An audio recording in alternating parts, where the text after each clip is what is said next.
మంచి పరిపాలన సాధించారు. అందుకే మేము అడుగుతా ఉన్నాం, మేము 2019 నుంచి 2024 వరకు మంచి చేస్తేనే ఓటేం అడుగుతా ఉన్నాం. మేము జగన్మోహన్ రెడ్డి గారి పరిపాలన కొనసాగిస్తాము. జగన్మోహన్ రెడ్డి గారు ఇచ్చే సంక్షేమ కార్యక్రమాలను మేము ఇస్తాము.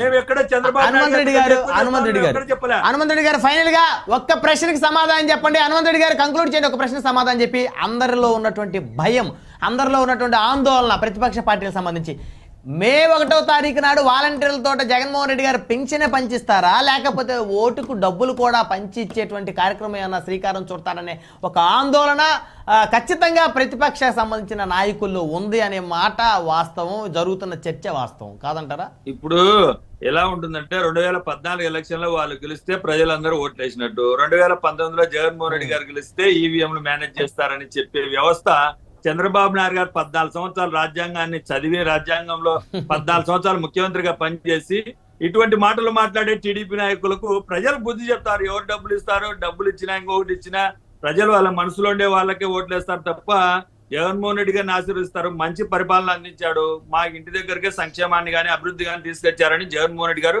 మేము చెప్పుకుంటున్నాం. మేము చేయలేదనే అంశాన్ని వాళ్ళ ప్రజలకు చెప్పుకొని ఓట్లు అడగమని అంటున్నా.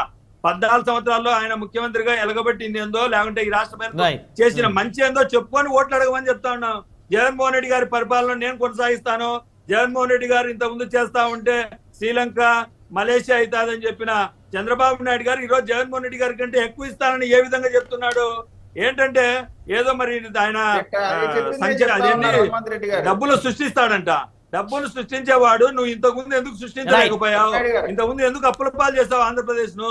నువ్వు 2004 దీపై నాటికి హనుమంత్ రెడ్డి గారు సమయం లేదు, దయచేసి ఆగండి, సమయం లేదు. విజయ్ గారు, విజయ్ కిరణ్ గారు, నిజం చెప్పులేసుకునే లోపు అబద్ధం ప్రపంచాన్ని చుట్టేసిందంట. చంద్రబాబు నాయుడు అబద్ధాలు వీరు చెప్తామండి.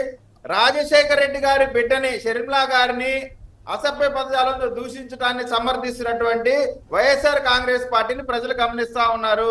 ఈ రోజు వరకు వృద్ధులకు పెన్షన్లకు సంబంధించి పవన్ కళ్యాణ్ గారు కానీ చంద్రబాబు నాయుడు గారు కానీ అటు ఈసీకి ఇటు క్యాడర్కి, ఈసీకి ఏమో ఇంటికి పంపించమని, క్యాడర్కి ఏమో వాళ్ళు వృద్ధులు సచివాలయ దగ్గరికి వెళ్తున్నారు కాబట్టి వారికి అండగా ఉండమని, వారి ప్రయాణానికి సంబంధించిన విషయాల్లో తోడుండమని, వారిని జాగ్రత్తగా ఇంటికి తీసుకెళ్లమని, పెన్షన్ ని తీసుకునేలాగా హెల్ప్ చేయమని చెప్తున్నారు.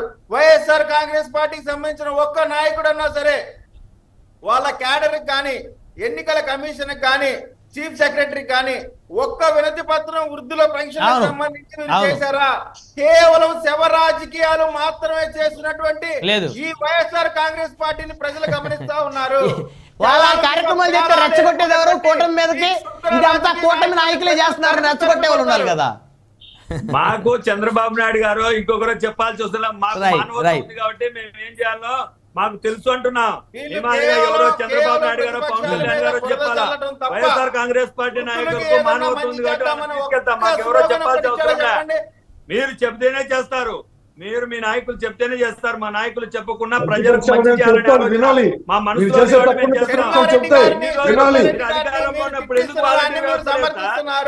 అధికారంలో ఉన్నప్పుడు ఎందుకు మీరు అధికారంలో ఉన్నప్పుడు అంటే మీకు మంచి చేయాలని అధికారంలో ఉంది కదా.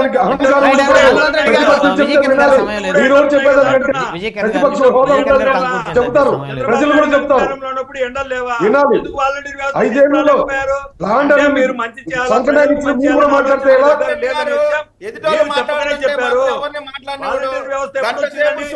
వాలంటీర్ వ్యవస్థ ఎప్పుడు వచ్చిందండి?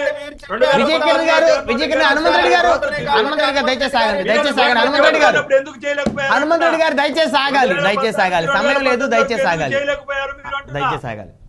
ఏమండి వైఎస్ఆర్ కాంగ్రెస్ పార్టీ నాయకులు పెద్ద పెద్ద మాటలు మాట్లాడుతున్నారండి. ఒకటే అడుగుతున్నానండి, volunteer election commission of India ఏం చెప్పిందండి? Election commission of India